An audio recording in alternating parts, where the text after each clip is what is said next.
I kept speaking to myself while not having pressed start button. Doesn't matter. Welcome everyone. Hopefully you guys enjoyed the introductory video. I'm gonna try and recreate this, and I would like to apologize for the audio quality because I know that it's terrible, but I'm gonna fix it soon. Get some equipment and level up my game. All right, let's begin. I'm gonna change this into a. Actually, I'm gonna keep this as well. I'm just gonna add a new tab here. Change it into geometry node editor. Click on the default cube, new. Looks good. I'm gonna also, for the default cube itself, I'm gonna go into edit mode. I'm gonna scale Z by 0.5 and scale X by 0.5 as well. Actually, scale Y by 0.5. Doesn't matter really. Get some loop cuts.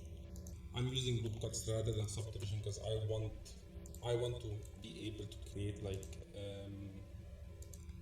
as uniform cubes as possible because it will matter later on. I think this is enough subdivision for the top bit, and actually a scale Z 0.5. Yeah, I'm gonna add, go Control R,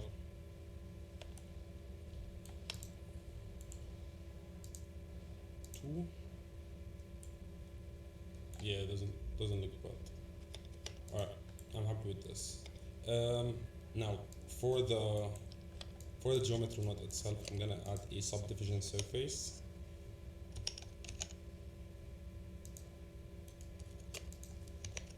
Subdivision surface. Set it to 2. Yeah, this looks good. This is basically the door itself. It can be any shape, but there are some things that you need to take note of. I'm gonna go through them, but for now I want to explain what I'm gonna do. So if you could tell, like, each of these faces or the subdivided faces has a normal, and I want to scale it based on that normal. So if this face is pointing this way, it's gonna move forward alongside the normal. But if I did that for all the faces evenly, then I'm just gonna get an expanded mesh, which I don't want. I want it to like kind of like inflate. So we're gonna create a mask. Now the mask depends on the distance of the neighboring, or the distance of the edges surrounding a specific vertex. So let's take this vertex for example. It has 4 edges.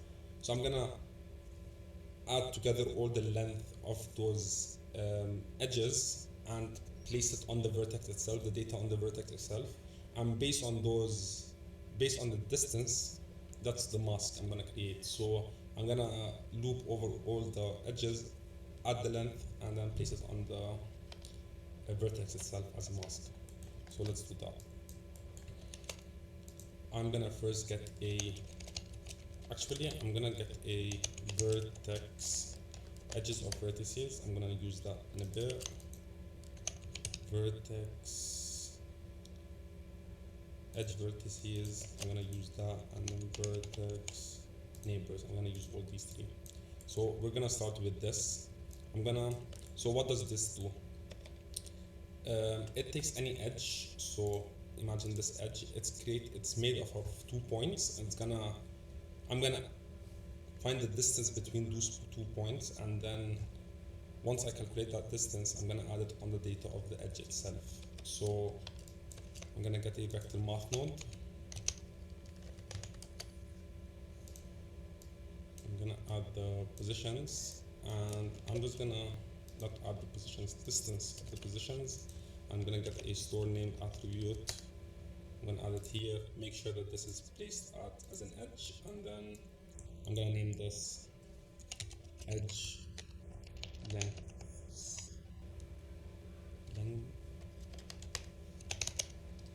Alright. Now, for each of those edges, now I want to transfer the data to the vertices itself. So what do I have to go with? What is this edge of vertex node? Now, the vertex index is basically just I'm gonna get an index. So this is the index of each of the points. So I'm iterating over the points, and I'm supplying like the index of each of the vertices to this node right here. And what is the output? The output is the index of each of the edges connected to it. So obviously here I'm gonna get a 0, 1, 2, 3. If I have more edges, it's gonna be 4, 5, 6, 7, so on and so forth. So those are the indexes of the edges themselves, and they always start from 0. So the first edge is 0, and then 1, 2, 3, 4, 5, 6, 7, 8. So we can read these data.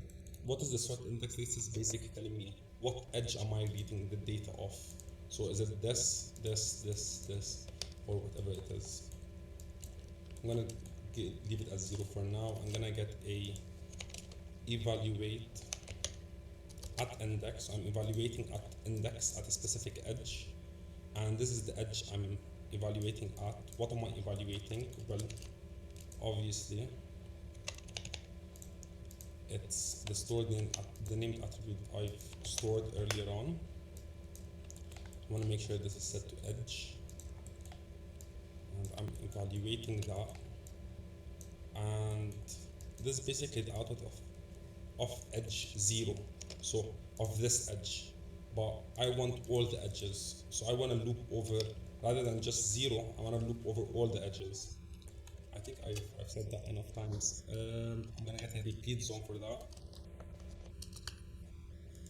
I'm gonna get this down here. I'm gonna make this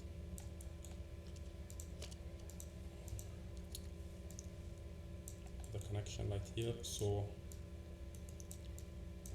if you can think about it, this is iterating over the geometry. So it starts at iteration at like 0 here, and I could place this iteration right here, and maybe since I have the maximum number of edges are 4 here, so I can go 4 iterations, but this won't work for this edge right here, because this point right here has three edges, so I want to take account for that. So I can't just output this as is.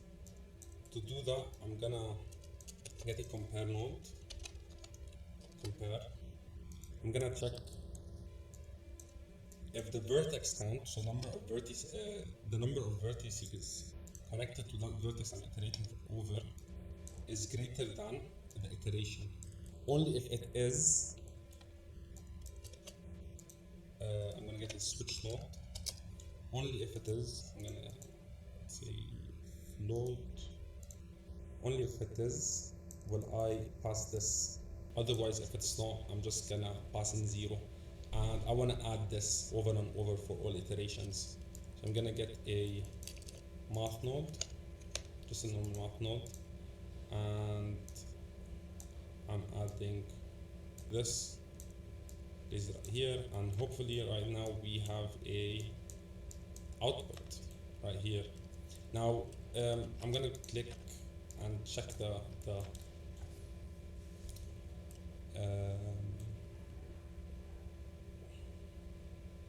mask, and you can see the mask isn't too, basically it's working, but it's not going from 0 to 1. It's so similar to each other, so you can't really tell about the mask. So I'm gonna create a map range. I'm gonna get a map range, and I'm gonna take this value. I wanna map range it from whatever minimum and maximum values it is currently to 0 to 1. And to read what the maximum and minimum is at the moment, I'm gonna get a attribute statistic,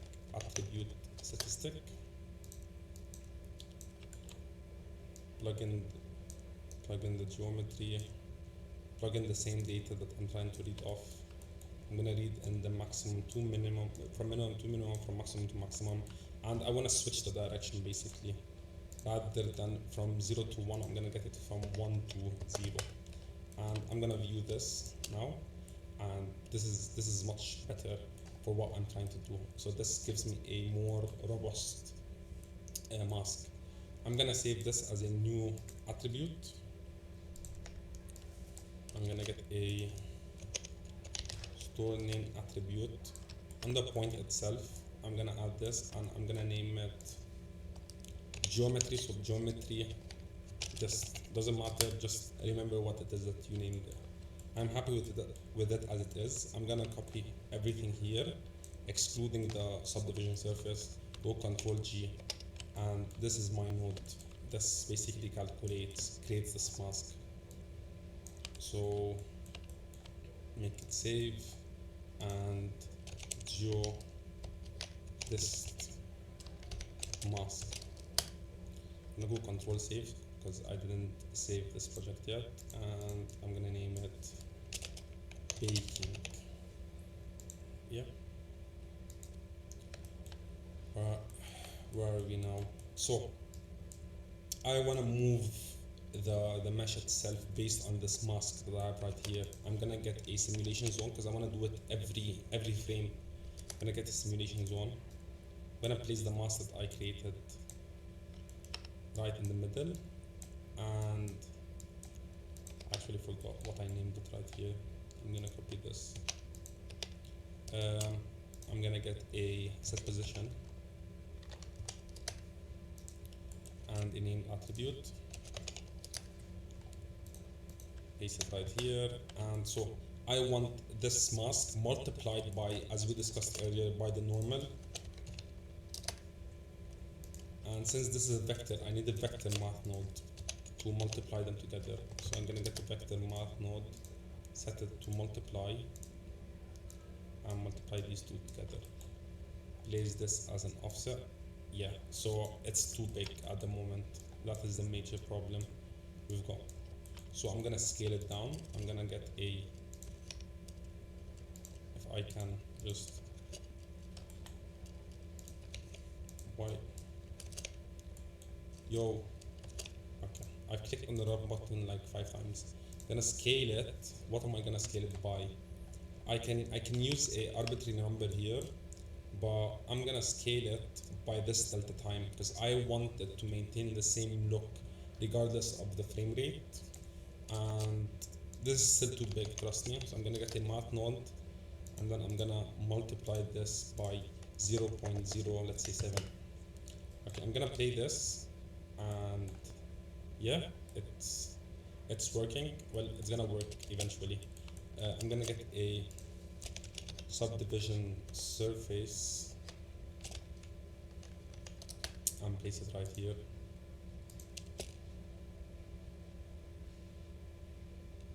Yeah, alright. So you guys can play with the data later on to create the different visuals, but I'm happy with it as it is, I think. We'll find out eventually. But for now, I'm gonna create basically the pan itself, because it's obviously baking bread, so we need like a boundary condition. So I'm gonna add a mesh cube, go edit mode, scale Z by 0.5, scale Y by 0.5, so scale Z by 0.5, no, 8, 7, let's say 8. Okay, I'm gonna go here, and I want to scale it just by a bit, so nothing touches. And okay, I'm gonna keep it as is for now and see how it looks like. I'm gonna delete the upper face, and now we have our pan. So what do we need to do?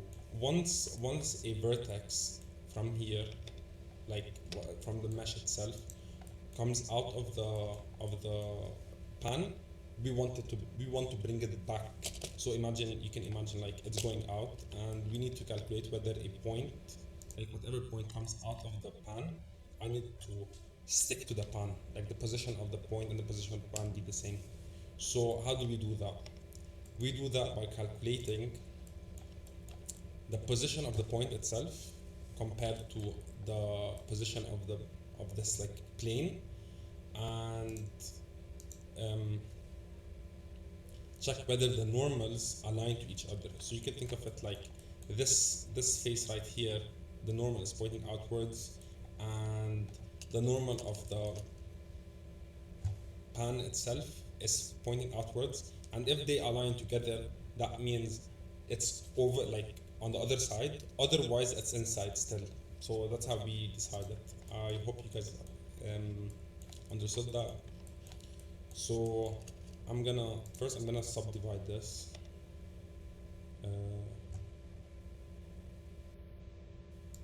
The pan itself, that is. So this, yeah, bit more.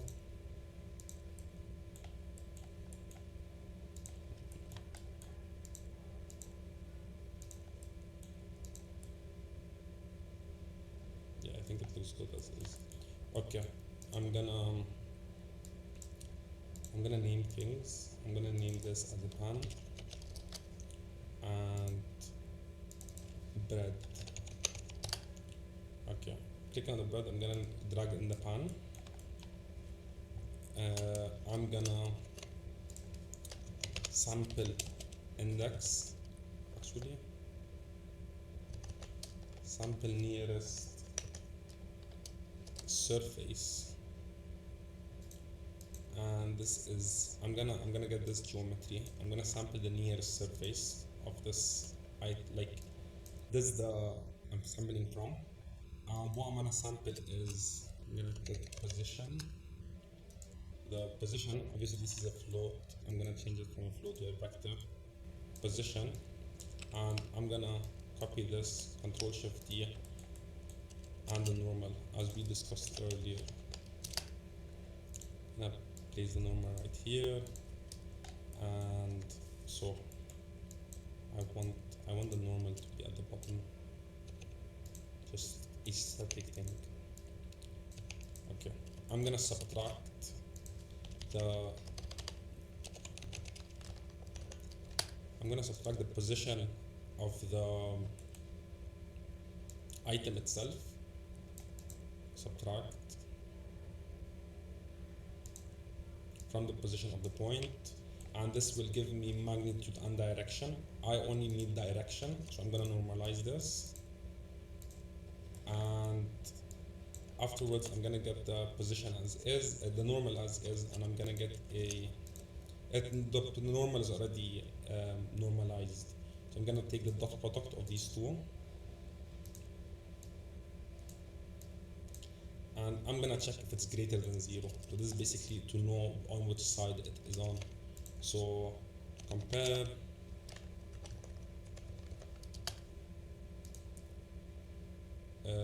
float doesn't matter, greater than 0, and this is basically my mask. So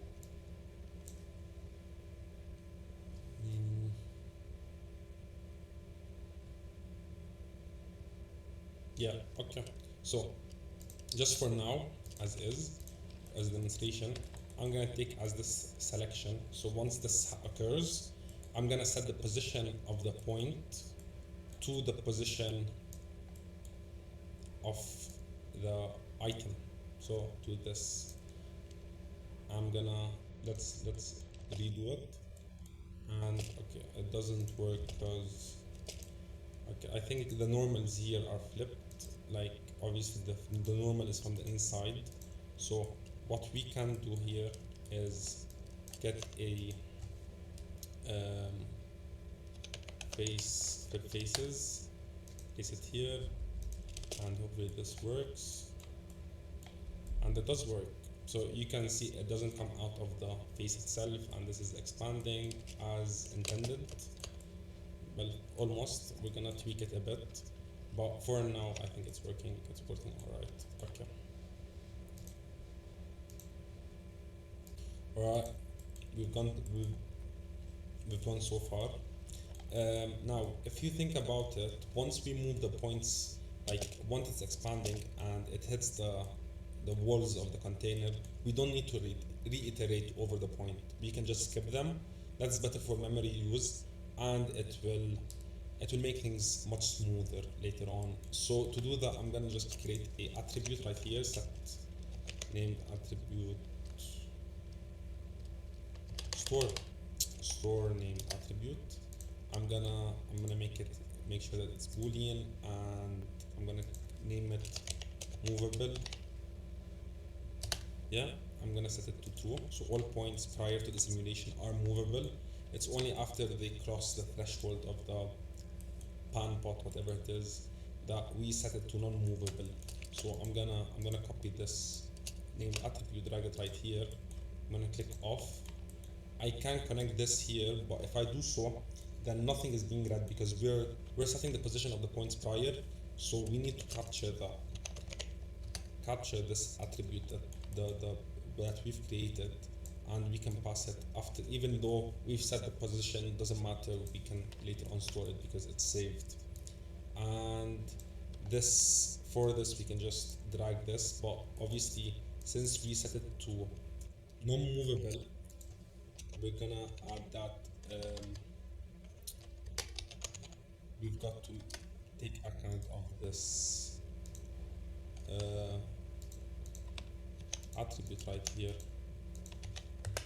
So we're gonna get a Boolean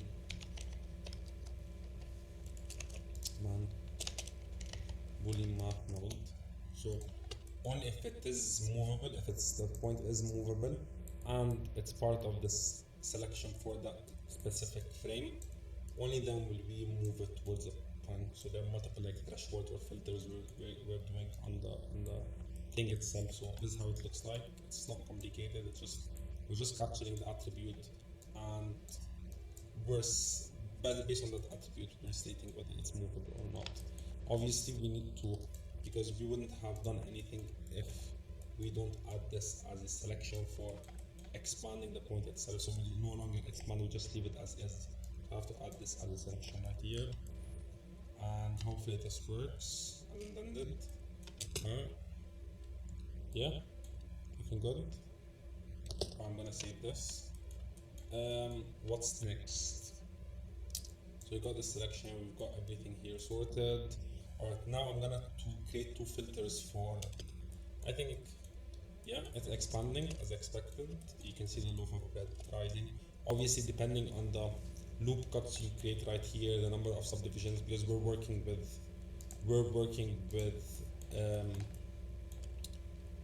the distance between the points. So that will determine how the shape of the bread will come up. This looks nice as well. I think a particular bread can look this way. Obviously, you can tweak it, add more subdivisions or remove subdivisions to change the look of the bread. But there are some things that I need to take into consideration right here. So this is just a plane. Now, if I let this, I'm gonna just increase this to like 1000, doesn't matter. I'll give it a second. Okay, I'm gonna just GZ move it up a bit so it can start like going over the point, hopefully soon, any minute now.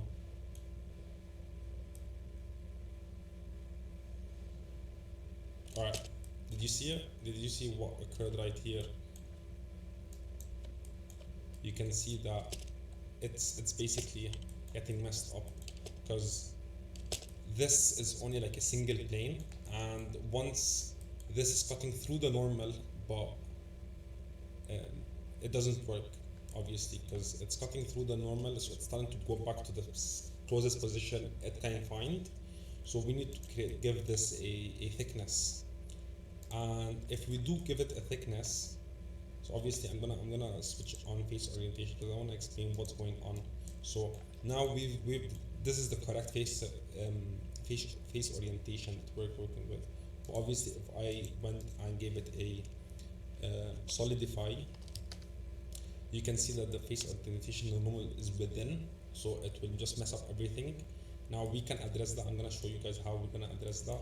But first of all, I'm gonna solidify outwards, and I'm gonna apply that solidify mesh.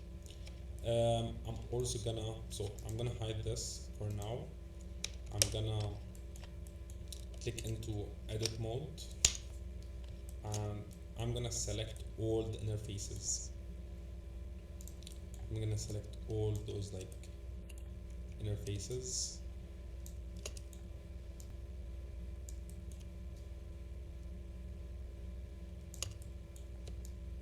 Perhaps you guys can find mathematical formula to auto select whatever interfaces you've got on your mesh, but to me I can just, why waste hours on something that you can just quickly select. I'm not selecting them fast because I'm slow, doesn't mean that it's a difficult task. I'm gonna go to vertex group, I'm gonna add a new vertex group, I'm gonna call it inner, inner underscore pan. I'm gonna assign this as inner pan for all the pans. So this is a vertex group I can use in my simulation. I'm also gonna, okay, so this right here, this specific like this edge right here, the normal between here and here are two like 90-degree normal will mess with the calculation. You need like a gradual increase, gradual change of the normal rather than just a single jump. I didn't find out why that is the case, but that is evidently the case. So to counteract that, I can add a bevel modifier, so it will smooth out this. I'm gonna add more, perhaps 5, and I'm gonna drag this in because I don't want it to be as apparent. Okay, this looks good enough. I'm gonna apply this. I don't know if this will mess up with my selection. Let me see. No, it doesn't. So it's, the points are still selected, the ones I want. So that's great. I'm gonna copy this vertex group. I'm gonna show back my bread. Click on the bread, and here, rather than doing all this flip faces, we no longer need to flip faces because they're correctly inwards. But what we do need to do is, I'm gonna get a separate geometry.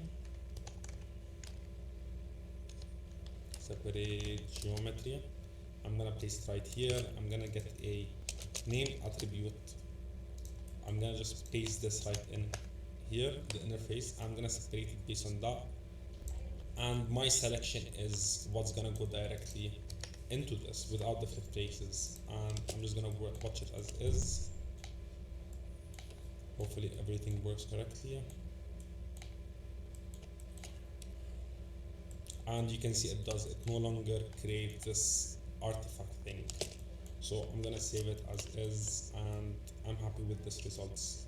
Now we're gonna go for shading, and I wanna explain what it is that I'm thinking for how I created that bread texture. There's two sources of, actually there are 3 sources of heat, I think, or more, but I know radiation, convection, and conduction. So convection is just like you place the bread in the oven and the air circulates around the pan, around the bread, and obviously creates expansion. I read a bit about like how, you know, gluten affects the expansion and the carbon dioxide formation and pockets and so on and so forth, but you guys don't need to know that, and we're not gonna even do convection. I'm just gonna focus on radiation. So basically you can imagine like there is a filament or there's fire at the top of the bread, like radiating heat downwards on top of the bread, and the more radiation hits a specific point, the browner it gets. Also, the points closer, like the points touching the pan itself, like this right here, it's so close to the pan that probably like the hand gets so heated, it either conducts heat directly towards the bread or it radiates heat directly on the bread from the side. So you guys look at the bread and you see like at the edges where like it touches the pan or pot, it's darker, or a cake, it gets like a bit of a darker edge, and it gets crispier or drier at the edges rather than the middle. So I think that are the 2 things that I'm gonna try and simulate. So let's start with the radiation. I'm gonna hide this, and what I'm gonna do regarding radiation is I'm gonna recalculate this every single step. So I need this to be in here in the simulation, and I'm gonna get normal So I'm gonna calculate the normal of the bread, and I'm gonna get a vector math. So this is a neat way to check where the normal of the mesh is pointing at. So you take the dot product of the normal with like a specific value here. I'm gonna place a viewer node so you guys can see. Obviously, if I play with this, it's gonna change. Let's say, is this too much? I forgot what value I used. I'll check it later on and adjust it if it looks off.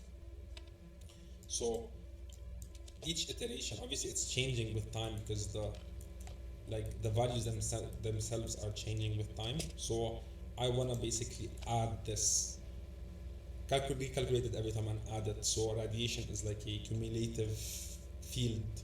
So things might not start up, might start dry and later on increase. Anyways, I hope it makes sense.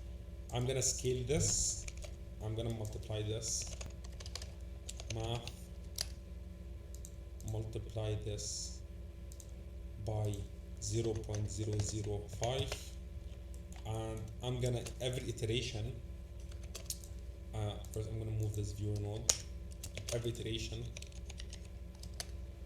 I'm gonna create a new attribute. I'm gonna call it, I can't see, radiation. Yeah, I'm gonna get a named attribute, the same attribute that I just created. So I'm adding on top of the previous. So this gives me I'm saving it once and then I'm reading what the total accumulation is at the moment, and then I'm adding to it. So I'm gonna add this output to the previous readings for each point. I'm gonna save it right here. I'm gonna get this named attribute. I wanna view it after the fact. I wanna see how it looks like. Make sure. So I'm gonna get the viewer node right here, place this, and hopefully as time goes on,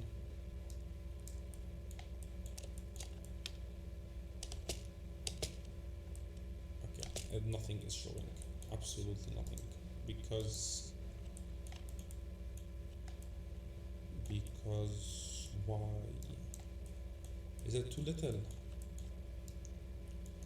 Perhaps multiplying it by, oh, this is an addition rather than multiplication. So multiply. Alright, I'm gonna repeat this. Yeah, look at it going. So you can see that the radiation is increasing with time. I'm gonna check out this particular, I think this is, do I need a greater than? I might need a greater than right here. You could select basically how narrow it is.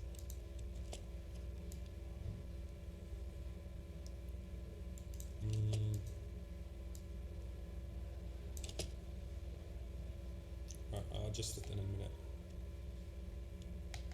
But for now, this is okay.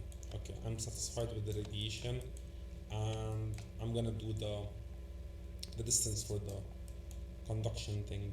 So I'm gonna get my pan, and I'm gonna delete this viewer, not important, and this not important. Already saved the radiation itself. So to do the pan, I'm gonna basically calculate the distance between, iterate all over the points, calculate the distance between the point and the closest point of the pan itself. And based on that distance, I'm gonna create that mask. So I'm gonna get a vector math node. I'm gonna get a vector math node. Hopefully you guys remember that we already calculated the position of the pans, the nearest surface of the pan itself. So we can use that and change this to distance between the position of the pan and just the position of the points themselves. So this gives me the distance between the 2 points. So I'm gonna view this right here. Yes, you guys can see how it looks like. And obviously I want to create a threshold. I don't want it to be so even, so I'm gonna get a math node. I'm gonna say greater than a specific value. Actually, is it less than? Yes. So this looks nice. You can see it's next to the the pan itself, so it's colored. And this is such a harsh like layout, and I want some like randomization. So I'm gonna multiply this. I'm gonna get each iteration. I'm gonna multiply this by a random value between, let's say, 0.008 to 0.0012. So I'm multiplying it by this, but each iteration I want this seed to change. You can see how changing the seed changes which like selections are added, multiplied. So I'm gonna get a scene time and take the frame rate and multiply it by the seed. And finally, this is such a harsh cutoff. I'm gonna get a blur attribute just to blur this specific region. I think you guys can see. I'm gonna mute it, unmute it. You can see how the change is occurring right here. And the same thing we did right here, where we're gonna add on top of it, so it's a cumulative mask. I'm gonna get this name attribute change. Actually, I need to save a new store name attribute. I'm gonna take the store name attribute. I'm gonna name this conduction,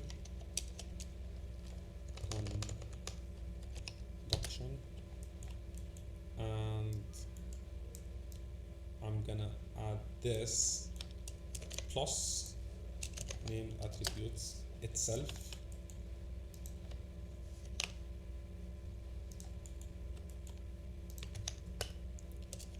So math, gonna add this here, and I think I can remove this viewer from here. I think this, I'm gonna get a frame, and this is my conduction. So I'm gonna view it with a new viewer.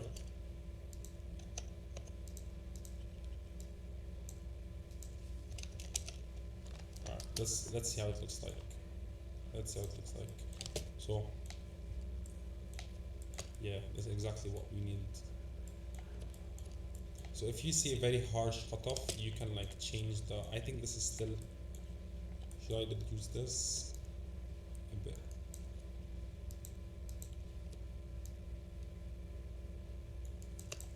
.005, let's say.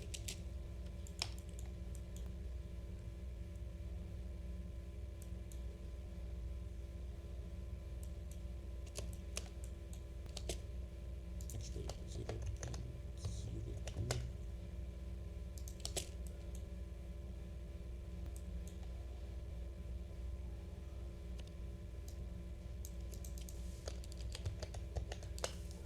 Alright, I think I'm gonna recheck the values. Obviously, you guys, I'm gonna attach everything so you guys can download the exact thing I used for the previous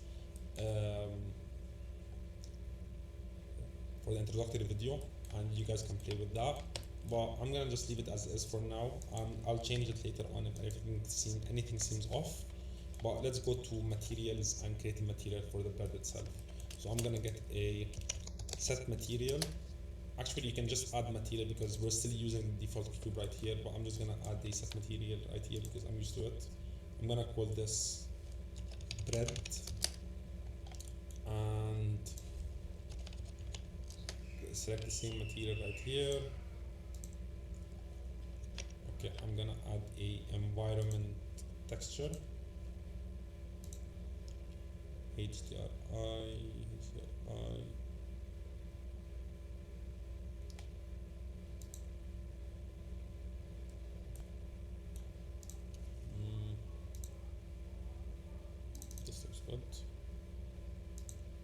replace this as a film, transparent glass. I'm gonna change this from Eve to cycles and GPU compute and denoise the viewport. So now I'm satisfied with this. I'm gonna go to the shader editor just to make sure everything is working, and we've got our material. So we can start cracking. I'm gonna Control S this, go to world. I think this environment is too strong. I'm just gonna reduce it a bit. And we can add lighting and spotlights later on, like how I did in my down the line, but let's just start with the name attributes. So I'm gonna get an attribute. I'm gonna call this radiation, the same name that I used previously, and I'm gonna name this conduction, and I just wanna see how everything looks like. So this is radiation, looks good. I think I need to edit the values. I'm gonna tell you what I changed it in a minute, and this is radiation, so both work. Alright, I'm gonna go check the values, come tell you the edits, and we can continue with the materials from there. Okay, so the numbers you guys need to change is this to 1.43 and increase the iteration count for the blur attribute obviously, and change this to 0.006. I think this should work, hopefully. I'm gonna go to the shader editor. I'm not gonna create the whole material because it takes time and I don't want the video to be so long, but you guys can find the whole material itself in the description to download the whole Blender file. Okay, I'm gonna start with creating a mixed color because nothing is uniformly colored, especially like bread. So I'm gonna get a mix color. I'm gonna set it to soft light, and for the factor of this mix color I'm gonna get a noise texture. I'm gonna bump up the scale to, let's say, 22, detail to all the way to 15. I'm gonna use this factor right here, and I can't see anything. Okay, because the colors are obviously both white. So I'm gonna hide this for a second right here. I'm gonna maybe dark orange, light color. This looks terrible. Okay, I'm gonna create on Control T. If you have Node Wrangler enabled, I'm gonna use the UV coordinates, and I'm gonna check this out another time. Okay, maybe this is a bit too orange. This doesn't look bad. Obviously, if you place the mixed shader, you guys can find like it changes a bit. I think this is okay. I think we can make this a bit darker. No, actually this. And I'm gonna remove lamp factor.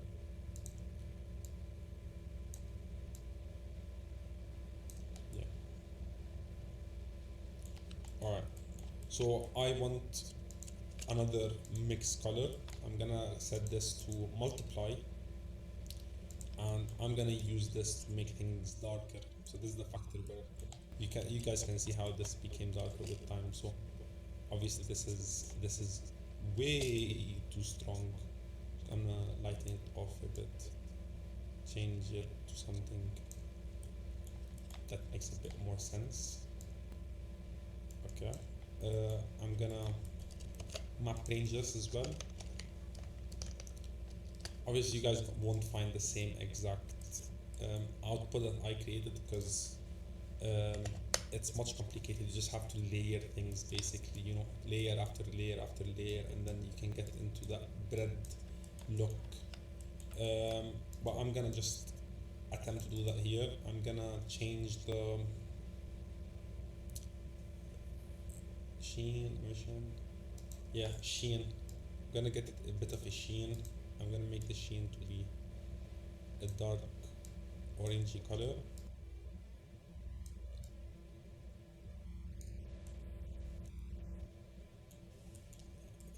these might be a bit too strong. Just alright, this doesn't look half bad. Yeah, we played with the sheen. I'm gonna add subsurface scattering. So this gives me basically, if you can think about like materials such as bread, such as your fingers, like the webbing between your fingers, how like light diffuses in them. So this is called subsurface scattering, at least here in this context. So I can add a bit of subsurface scattering, say 0.15. You can play with the color and like how much red, how much green you want, or whatever it is, but it should be okay. I still think the color is just way too dark.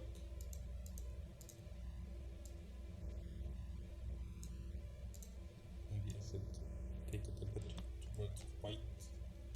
Yeah.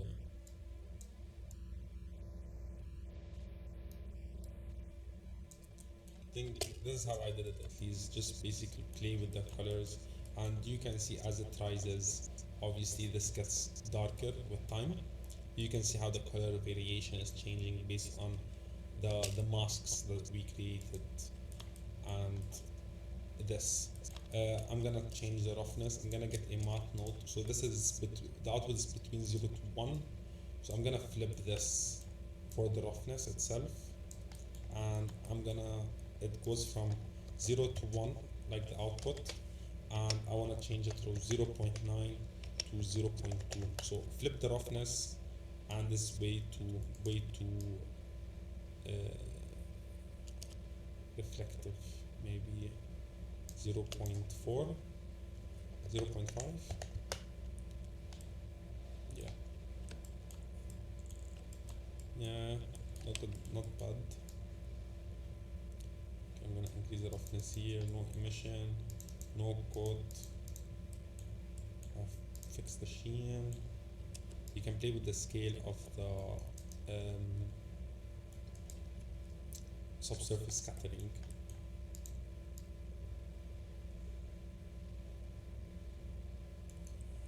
Everything gives a different look. Even metallic obviously gives a different look. Okay, I need to add like a bit of, you know how bread there's like white dots. Like if you look close, like white dots and scratches. Obviously on the main file I created like scratches, and I just layered and compounded the masks. But now I'm just gonna create those white dots. I'm gonna get a Voronoi texture. Let's view it. So this is how the Voronoi texture is. I'm still gonna use the UV coordinate system.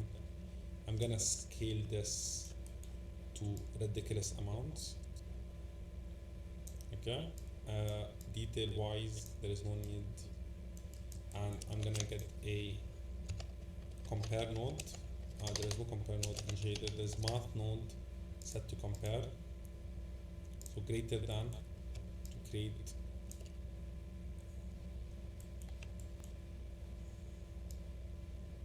I'm gonna scale it to like 300, let's say, and then I'm gonna map ranges, because obviously I want the white to be the dots from 0 to 1 to 1 to 0. So let's just decrease the size of this. If I increases the detail just a bit, you can see how they become smaller as well with time. This doesn't look half bad, so I can mix color again using this as the factor, and I'm gonna mix it with just pure, or just almost pure white, bit darker maybe this color, and we can view this. It's hard to see as is, but you guys can see how